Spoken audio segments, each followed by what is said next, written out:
අපේ රෙසිපි සිංහල මගේ YouTube නාලිකාවට ඔබ සියලු දෙනා සාදරයෙන් පිළිගන්නවා. අද මම හදන්න යන්නේ රසවත් බටර්ස්කොච් අයිස්ක්‍රීම් එකක්. එන්න බලමු ඒකට අවශ්‍ය දේවල්. මම එලකිරි ලීටර් භාගයක් අරගෙන තියෙනවා. ඒකම වැනිලා තේ ඇඳයි. සීනි කෝප්ප භාගයයි. ෆුඩ් කලරින් ටිකක් අවශ්‍යයි. නැත්නම් කා කුඩු චුට්ටක් වුණත් ඔබට වතුරෙන් දිය කරලා ගන්න පුළුවන්. කෝන්ෆ්ලෑ තේ ඇඳි දෙකයි. අපි මුලින්ම මේ කෝන්ෆ්ලෑ එක චුට්ටක් දිය කරගන්න ඕනේ. මම මේ කිරි එකෙන්ම චුට්ටක් එකතු කරලා මේ කෝන්ෆ්ලෑ එක දිය කරගන්නවා.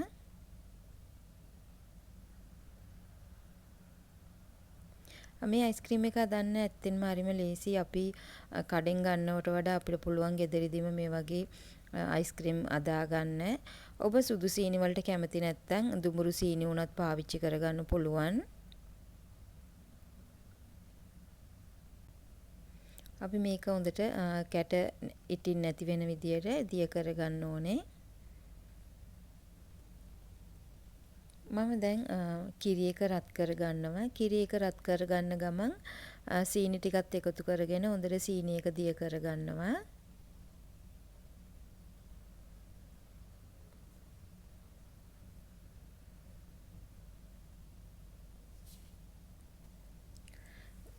දැන් කිරි එක දැන් හොඳට උතුරනවා. මම මේ අවස්ථාවේ දිය කරලා තියාගත්ත කෝන්ෆ්ලෑ ටික එකතු කරගන්නවා. කෝන්ෆ්ලෑ නැතිව අපිට ආටා පිටි උනත් භාවිතා කරගන්න පුළුවන්. මම ආටා පිටි වලින් කොහොමද මේ අයිස්ක්‍රීම් එක හදාගන්නේ කියලා තව වීඩියෝ එකක් හදලා දාන්නම්. දැන් කෝන්ෆ්ලෑ ටික එකතු කරගත්තට පස්සේ අපි තව ටිකක් මේ කිරි එක හොඳට උතුරව ගන්න ඕනේ. මේක චුට්ටක් උකු ගතියක් එනකන් අපි රත් කරගමු.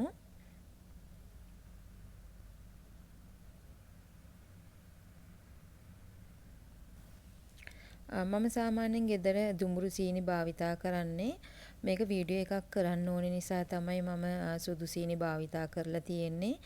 ඔබ සුදු සීනි භාවිතා කරන්න අකමැති නම් දුඹුරු සීනි භාවිතා කරන්න. ඒ වුණාට අයිස්ක්‍රීම් එකේ පාට විතරක් ටිකක් වෙනස් වෙනවා. මම මේ අවස්ථාවේ කහ පාට ටිකක් එකතු කරගත්තා.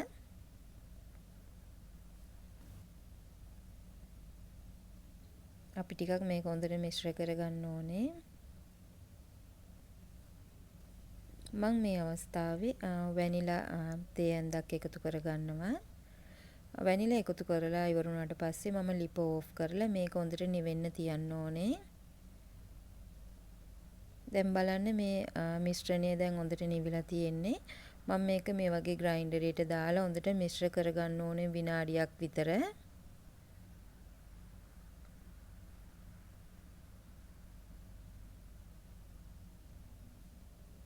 මිශ්‍රණේ අනිවාර්යෙන් හොඳටම නිවිලා තියෙන්න ඕනේ.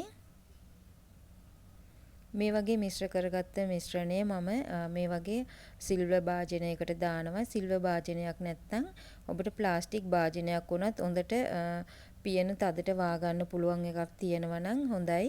මේ වගේ මේ සිල්වර් භාජනයට දාලා මම මේක හොඳට තද කරලා වාලා ෆ්‍රීසරේ පැය 2ක් 3ක් වගේ තියෙනවා. දැන් අපි මේ අතරතුරේ බටර්ස්කොච් අයිස්ක්‍රීම් එකේ ඔබ දැකලා ඇති කැරමල් එකක් නට්ස් එක්ක තියෙනවා. ඒක තමයි අපි මේ හදන්න ලෑස්ති කරන්නේ. අපි මුලින්ම කැරමල් එක හදාගන්න සීනි කෝප්ප කාලක් එකතු කරගත්තා. ලිපේ ගින්දර හොඳටම අඩු කරලා තියාගන්න ඕනේ. මේක අපි කැරමල් පුඩින් එකක් හදාගන්නකොට කොහොමද කැරමල් එකක් හදන්නේ? මේ විදිහට මේ සීනි එක කර කරලා ගන්න ඕනේ.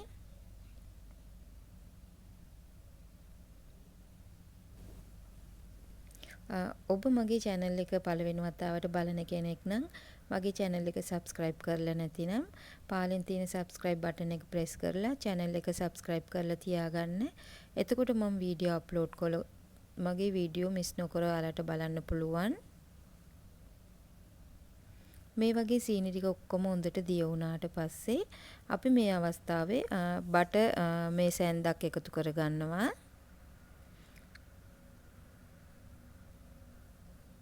බටර් එකත් හොඳට දිය කරගන්න ඕනේ අපි. ගින්දර නම් හොඳටම අඩුවෙන් තියන්න ඕනේ මේ අවස්ථාවේ. මේ අවස්ථාවේ මම කජු ටිකක් එකතු කරගන්නවා. ඔබට කජු නැතිනම් රට කජු උනත් එකතු කරගන්න පුළුවන්. ඕනම නට්ස් එකක් රට කජු, ආමන්ඩ්, වෝල්නට්ස් අපේ ළඟ මොනවාද තියෙන්නේ ඒ දෙයක් අපිට භාවිතා කරගන්න පුළුවන්. දැන් මම මේ අවස්ථාවේ මේ වගේ පියනකට බටර් ටිකක් තවරලා තියෙනවා. දැන් මම මේ මිශ්‍රණය මේ භාජනයට දාගන්නවා.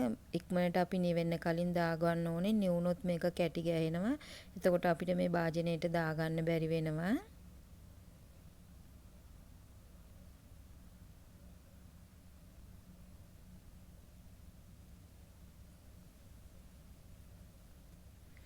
අනිවාර්යෙන් පිඟානයට මේ වගේ චුට්ටක් බටර් තවර ගන්න. එතකොට තමයි අපිට මේක වේලුණාට පස්සේ පාසුවෙන් මේ කැරමල් එක ගලව ගන්න පුළුවන් වෙන්නේ.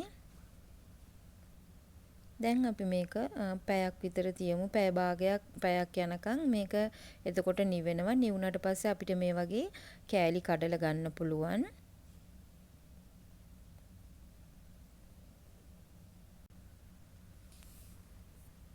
දැන් මම මේ කැරමල් කරගත්ත කජු එක ග්‍රයින්ඩරයට දාලා චුට්ටක් කෑලිට නැසේ පවුඩර් කරගන්නවා.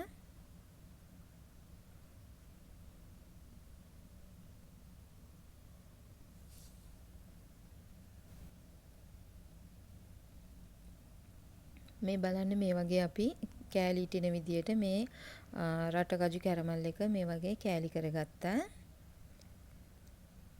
දැන් පැය 3කට පස්සේ මම ෆ්‍රීසරෙන් අයිස්ක්‍රීම් එක අරන් ඇවිල්ලා මේ අයිස්ක්‍රීම් එක අපි නැවත ග්‍රයින්ඩරේ විනාඩියක් විතර හොඳට මිශ්‍ර කරගන්න ඕනේ. එතකොට තමයි හොඳටම සොෆ්ට් එකට අයිස්ක්‍රීම් එක එන්නේ.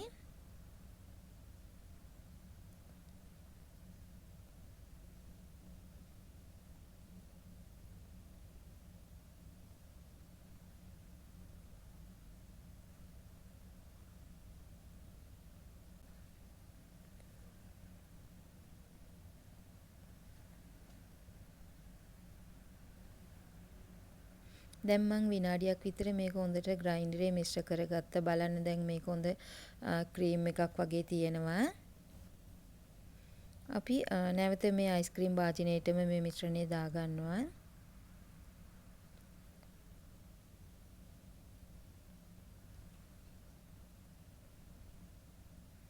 දැන් මම කැරමල් කරලා පවුඩර් කරලා තියාගත්ත මේ නට්ස් ටික එකතු කරගන්නවා මේකට. මේ සෑන්දි දෙකමාරක් විතර මම එකතු කරගන්නේ. ඔබට මේක ගොඩක් පවුඩර් ගතිය වැඩි කියලා හිතෙනවා නම් චුට්ටක් කෑලි වලට ගන්නත් පුළුවන්.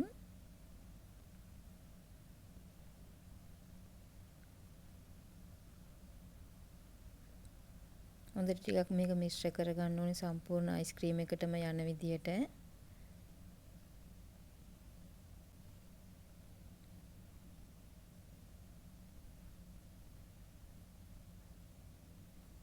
මේ වගේ පොලිතින් කෑල්ලක් තියලා මම මූඩිය වාගන්නවා. එතකොට තමයි මේ මූඩිය හොඳ තදට වැහෙන්නේ ඇතුළට උලන් නොයන විදියට.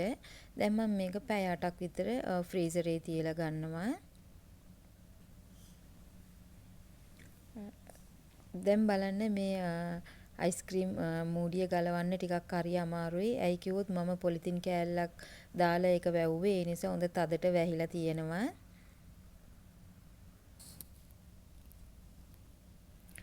දැන් අපි බලමු කොහොමද අයිස්ක්‍රීම් එක කියලා.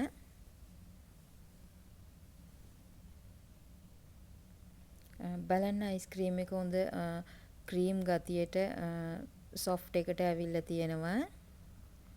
අපි හිතනවා සමහර වෙලාවට අයිස්ක්‍රීම් එකක් හදන එක ගොඩක් අපහසු කාර්යයක් කියලා. නෑ, ඇත්තෙන්ම අරිම ලේසියෙන්ම ගෙදර හදා ගන්න පුළුවන් අපිට.